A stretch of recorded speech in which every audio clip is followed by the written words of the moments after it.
KPY Bala தமிழகத்திற்கு பேராபத்து. சர்வதேச கைக்கூலி KPY Bala exposed. KPY Bala exposed. மாட்டிக்கிட்ட பங்கு. பாலா இனிமேல் உதவி செய்ய மாட்டான். பாலாவின் உதவி போலியா ஆபத்தானது. ஸ்கேம். சாமி. அதாவது நம்ம ஊரில் நல்லது செய்யறதுக்கு வந்து பார்த்திங்கன்னா ரொம்ப நேரம் ஆகுது. ஒரு பையன் வந்து நல்லது செஞ்சு அது ரீச் ஆகிட்டு அவனை பற்றி பேரும் புகழும் சம்பாதிக்கிறது கிட்டத்தட்ட வருஷக்கணக்கு ஆயிடுச்சு. பாலாவுக்கும் சேர்த்து தான். ஆனால் வந்து பார்த்திங்கன்னா அந்த ஒரு பையன் வந்து இவ்வளோ நல்லது செய்கிறான் அப்படின்றத தாண்டி ஒரே ஒரு சாயலில் வந்து அவனை கெட்டவன் ஆகிட்டாங்க. எனக்கு ஒரே ஒரு சந்தேகம் தான் வருது. பாதிக்கப்பட்டவங்க, அதாவது இவர் உதவி செஞ்சது உண்மை, உதவி பெற்றவங்க உண்மை. உதவி பெற்றவங்க வந்து உண்மையிலே வந்து உதவி வந்து அந்த உதவி அவங்களுக்கு கிடைக்கலன்னா ஏன் அவங்க வந்து மீடியாவுக்கு ஏன் வரல, அவங்க ஏன் சொல்லலை இதெல்லாம் சும்மாங்க, இது இந்த வண்டியை நான் வாங்கலை, சும்மா தான் வாங்கியிருக்கேன், ஆம்புலன்ஸே எங்கள் ஊருக்கு இல்லை அப்படின்ட்டு ஒருத்தர் கூட வந்து பார்த்தீங்கன்னா எடுத்து நின்று பேசிக்க மாட்டாங்க. அவரும் உதவி செய்கிறாரு, உதவி வாங்கினவங்க எங்கேயோ இருக்காங்க, ரெண்டு பேருமே சந்தோஷமா இருக்காங்க, ரெண்டு பேருமே வந்து பார்த்தீங்கன்னா பலனடைஞ்சவங்களும் இருக்காங்க. இவரும் தொடர்ந்து உதவி செஞ்சுட்டே இருக்காரு. ஆனால் சம்மந்தமே இல்லாமல் கிட்டத்தட்ட சர்வதேச கைக்கூலி அளவுக்கு வந்து பாலா மேலே ஏன் டார்கெட் பண்ணுறாங்க?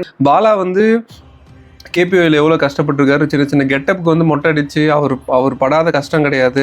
கொஞ்சம் கொஞ்சமாக ரீச் ஆகி கவுண்டர் எழுதி அவ்வளோ ரிப்பீட்டர் கவுண்டரே இருக்காது அவர் பண்ணுற காமெடியில். இவ்வளோ விஷயம் கஷ்டப்பட்டு அவர் அப்போவே வந்து பார்த்திங்கன்னா குழந்தைங்களுக்குலாம் வந்து பார்த்திங்கன்னா படிக்க வைக்கிறது, இந்த விஷயம் பண்ணுறது, அனாத ஆசிரமத்துக்கு உதவுறது, இந்த விஷயம் இவ்வளோ பண்ணி இப்போ கொஞ்சம் கொஞ்சமாக வந்து அவர் மேலே நம்பிக்கைப்பட்டு சில பேர் காசு கொடுத்து, சில பேர் காசு கொடுக்குறாங்களோ இல்லையோ அவர் பணத்திலே செய்யட்டும். ஆனால் இவ்வளோ பெரிய சாயம் வந்து பாலா மேலே பூசத்துக்கான காரணம் உண்மையிலேயே சொல்கிறாங்க. இது மிகப்பெரிய அரசியலாக இருக்குமா, உள்ளுக்குள்ள என்ன இருக்குன்னு கண்டிப்பா தெரியல. ஒரே நாள்ல இந்த பையன் மேல இவ்வளவு வன்மமா அப்படின்ட்டு மீம்ஸ் பேஜ் எல்லாம் போய் பார்க்கும்போது பாவம் கழுவி ஊத்துறாங்க.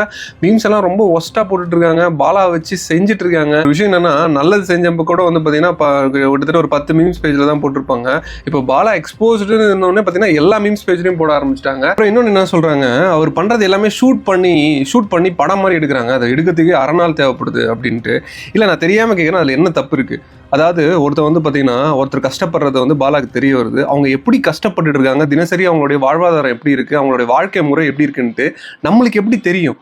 அது காமிச்சா தானே தெரியும். அவங்க என்ன பண்ணுறாங்க, எந்த இடத்துல வாழ்கிறாங்க, எந்த மாதிரி வேலையை செய்கிறாங்கன்றது காமிச்சா தானே தெரியும். அது காமிச்சு அது போகிறதுல அதுக்கப்புறம் போய் ஒரு உதவுற மாதிரி காமிக்கிறதுல என்ன தப்பு இருக்குன்னு கேட்குறேன் நான். இது கிட்டத்தட்ட நேபாளில் நடக்கிற வன்முறையோட அந்த பர்சனாலிட்டியோட பாலாவை கம்பேர் பண்ணி இவன் கண்டிப்பாக தமிழ்நாட்டோட நிம்மதியே கெடுத்துருவான்ற மாதிரி ஒரு ப்ரொஜெக்ஷன் கொடுக்குறாங்க.